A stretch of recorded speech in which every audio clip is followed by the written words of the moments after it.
ఒక శిల్పి గాని, చిత్రకారుడు గాని తను ఒక కళాఖండాన్ని చిత్రీకరించే ముందు ఎలా చెయ్యాలి అనే ప్రణాళిక వేసుకోడు.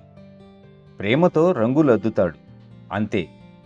ఆ రంగు సరైన చోట సరైన విధంగా పడుతుంది. కుంచె సరైన రీతిలో కదులుతుంది. దానివలన అద్భుతమైన చిత్రకళాఖండం తయారవుతుంది. పిల్లలకు జన్మనివ్వటం కానివ్వండి, మరే పనైనా కానివ్వండి, అన్నిటికీ ఇది వర్తిస్తుంది. ప్రేమతో చేస్తే కలిగేది ఎప్పుడూ సత్ఫలితమే.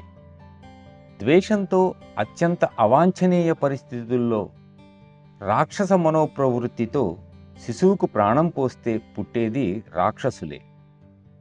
అందుకే పిల్లలకు ప్రేమతో జన్మనివ్వాలి, ప్రేమతో పెంచాలి, ప్రేమతో పోషించాలి.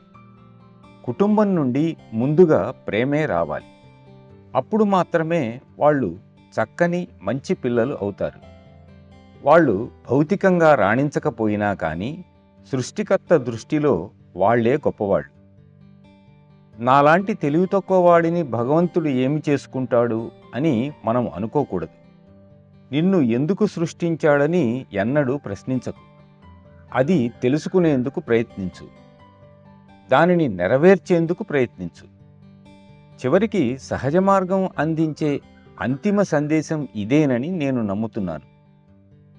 మీరందరూ మీ మీ హృదయాలలోనికి తొంగి చూసుకొని మీరు ఇక్కడ ఎందుకు ఉన్నారో తెలుసుకొని ఆ పని చేస్తారని నేను ఆశిస్తున్నాను. నా గురుదేవులు మిమ్మల్ని ఆశీర్వదించుగాక.